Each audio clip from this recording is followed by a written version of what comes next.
they can also regulate what kind of signage there is within so many feet of that.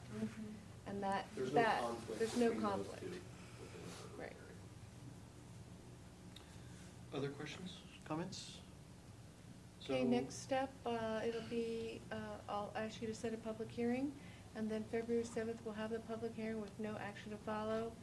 I will try to get this information gathered by then, but I may not, and so we'll go from there.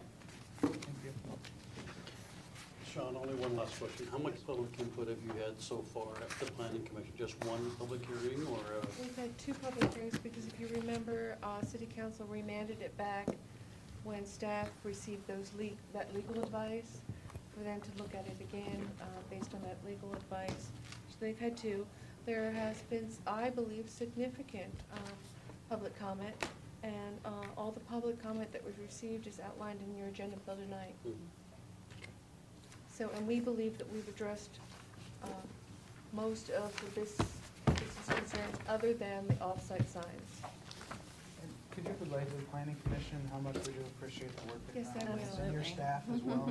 Yes. And I mean, this is really, I mean, it's a real meaty document, but it's been really good to get a refresher course on this whole thing. And kind of, One of the reasons that I asked about how much input had been put in by the business owners and the public is because I saw in there, just as one example, was Randy Dickerson at Wesley wants to put balloons on it. And you guys all of a sudden readdressed it and included that. So Yeah, there's a lot everybody's of listening things. and they're trying to make it work, so. Right, and there was one business owner that said, hey, you know, the 30 days for the temporary thing's not gonna work for us. Is there any way you can get like a variance for more than that? And we ended up with 90 days, which they walked away pleased. There were several things that started out as kind of contentious with this business owners thinking that their needs weren't being met, and for the most part, we were able to accommodate them. The off-site sign seems to be the one issue that they're really, we need more work, we really need more work. And seeing if, do we want them? And if we do, how do we want them? Are we gonna meet our legal and constitutional guidelines or not? So, and planning commission really wants that part back. They advise recommendations that council Yeah.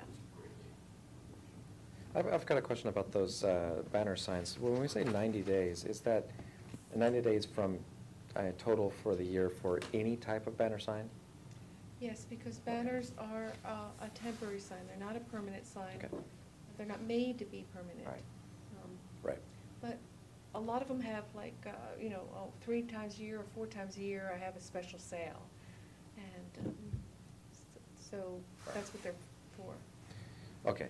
Yeah, the reason I was asking is because I was just thinking about a loophole where they could potentially have 4 different types of temporary signs and just start rotating through 30 days at a time. So, like that's a different story there, not that that's necessarily a bad thing. One more thing, somebody mentioned garage sale signs, and that is in a separate part of the code. And I would like Planning Commission to look at that also. Planning Commission can only look at Title 15, 16, 17, and 18. This is Title 5, I Right. think. So they don't have the authority to review Title 5. Well, we talked about it a little bit in CodeCom, and my own feeling is it doesn't belong in Title 5. That it really belongs in the sign code.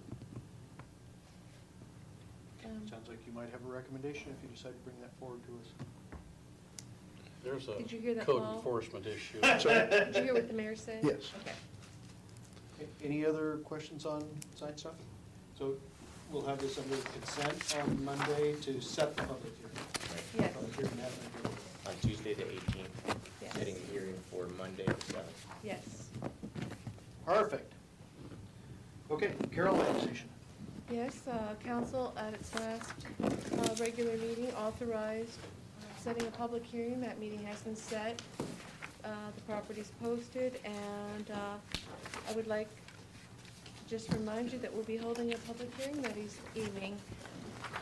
I also say, if you desire, I would ask that you make a motion to read the orders by title only with those conditions.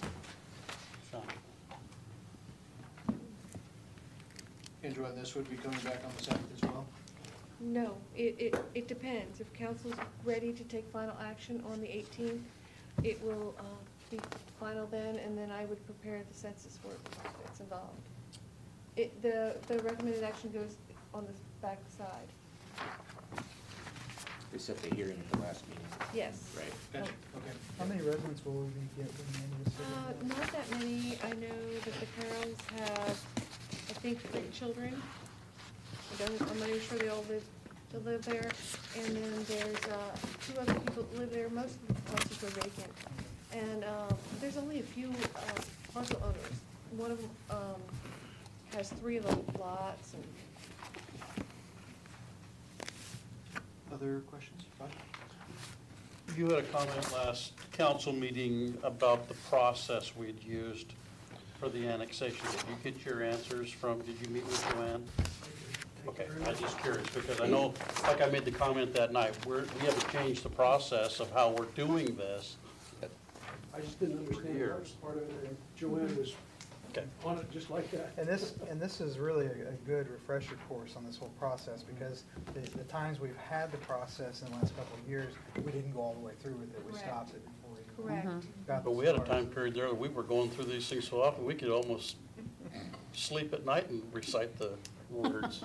Well, and the process continues even after, well, I'm making the assumption council approves. If you deny it, the process ends, but if it's approved, there's a lot of work still left for staff to prepare for, making sure that we get the Department of Revenue aware that, and the county assessor aware that that's now us, send us the property taxes, that sort of thing.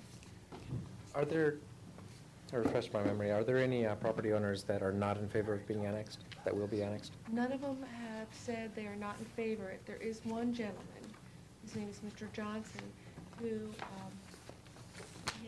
I point blank asked him, and I said, you know, if you can't be at the meeting, give me your written comments.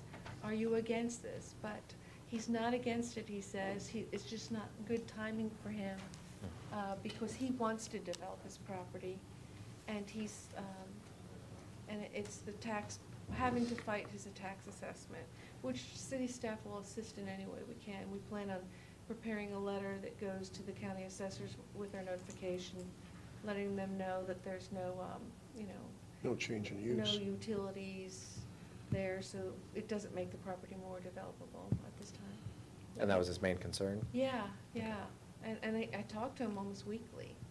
Okay. And I've asked him each time, so are you against the annexation? And he says, no, I'm not against progress, is how he answers me. See if he shows up. Any other questions? Okay, annexation procedure amendments. Yes, this is a very minor proposal. I'd like to set a public hearing on this. Happened to be working on this annexation, and I actually came across this, didn't even know it was in the code, and it's very outdated from 1975. And since then, we've adopted a comprehensive plan and supplemental annexation policies that address all these issues. So I would just like to set a public hearing on that. Questions? We're moving right along.